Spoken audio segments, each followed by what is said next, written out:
The classic form of both the alien movie and the Western, bring them together and create something new and exciting. As a director, that image was very compelling. We're coming back! We're coming back!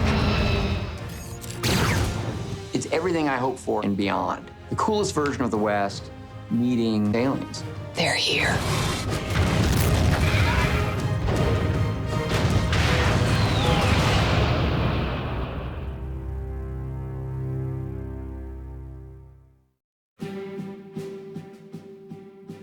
What's happened to the Western is it's gotten absorbed into other genres. You know, if you think about Star Wars, what they did in a very clever way was borrow all the iconography of the West and then update it with science fiction. Here's an opportunity to take advantage of the humanity of the Western and then to fold into it a sense of contemporary interests, sort of a genius concept. I have never seen a genre smash up like this. It really goes back to, as a kid, I always loved playing a different version of cowboys and Indians. Instead of guns, it'd be like little sci-fi guns. I'm sure it's been played out millions of times in kids' bedrooms with their own toys, and now we can bring it to the screen. A certain sense of danger and excitement in that environment. Our movie has the West with all of its tension. We step in. Looks like he's doing fine. In the West, people looked at each other sideways, and there was racism, and there was hardship. It's not your lucky day, stranger. Turn around and start walking.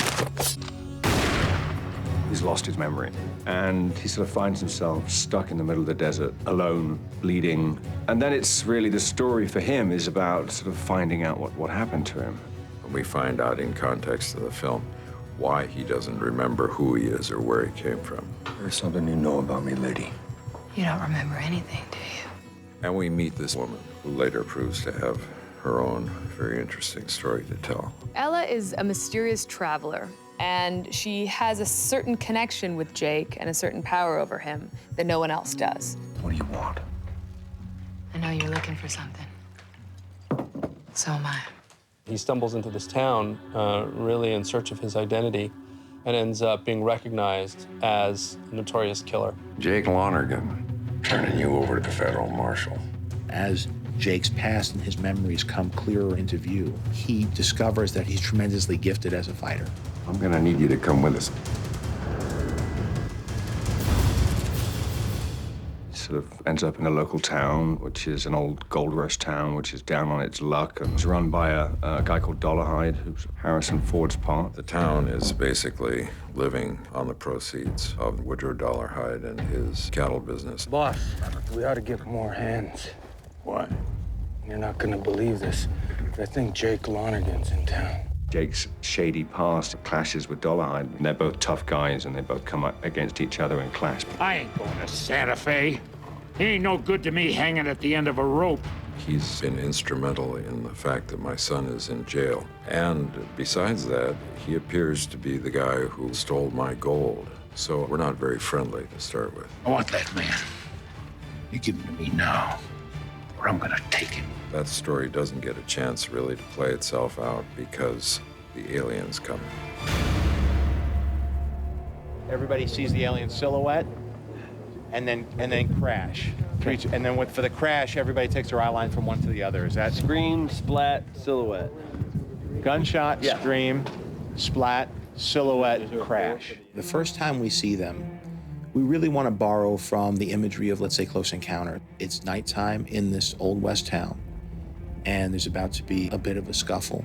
You have all of our lead characters here, and then slowly on the horizon, the lights come. And the horses shaking, and the dogs barking, and the wind blowing, and the signs swinging. When the alien appears, I want to scare people out of their seats. Maria! They're coming back! The townspeople have no idea what they're dealing with. They kidnapped some of the people from the town. They've never seen anything like it. Got you something. They swoop in out of the sky, lassoing and yanking you back up into their spaceships. And it seems like all is lost. Anybody who tries to shoot at the thing, instantly destroyed. The guns have no effect on these speeders that are coming, and they're roping people, almost like cattle. They're harvesting. until finally Daniel Craig walks out and realizes that this piece of technology that was on his wrist that he found on himself in the desert opens up and turns into this high-tech weapon. And boom, he's able to blow one of these speeders out of the sky.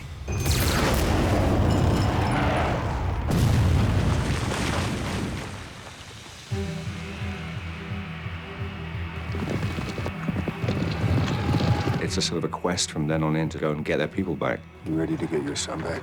Everybody has to work together to fight against them, whether it's the Cowboys, the Apaches. It becomes clear that we each have something to lend the other in order to solve the problem of the aliens. They panic, and then they gather, and they defend themselves. Come on! Yeah. He works his way into this, and then we give him a nice tight close-up here as he takes his look from around the corner. I think the strongest part of any film is how you cast it up. And if you have the right people, that's when everything falls into place. So I'd love for like the last line he says, I don't want to do that again, to make you both look at each other, kind of laugh, and let the laugh turn into a still moment and turn into... Daniel Craig was the first cast member we brought on. He's a very intelligent, talented actor.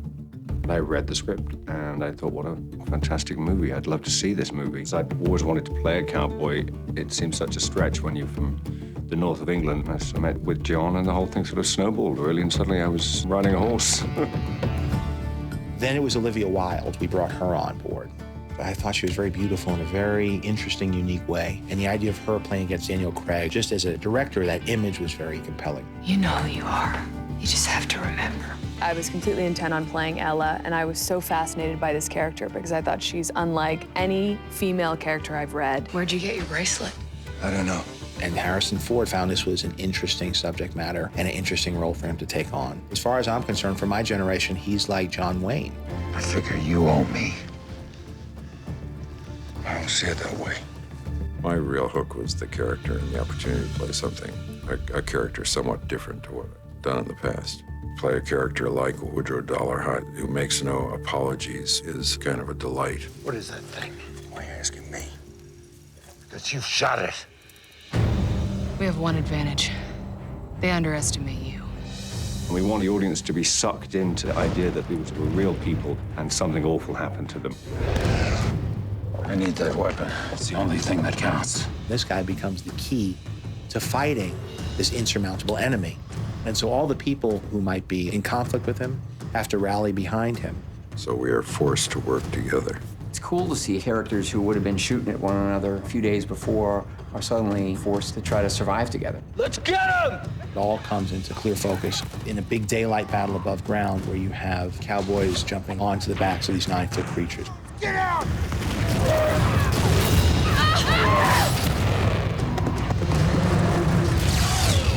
You actually get to have a battlefield sequence in which human beings are physically going toe-to-toe with aliens. I've just never seen that before. As a movie, it makes perfect sense. It just has so much heart, and it's such a solid and great story. You'll be pulled in by these characters who are all proper and real. It's a very imaginative, emotionally relatable story.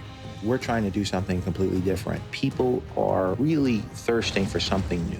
You got to go bigger and better. We want to do something that exceeds the expectations of the audience. Say, this is what we're planning, folks. Get ready. Grab your guns. We're riding out.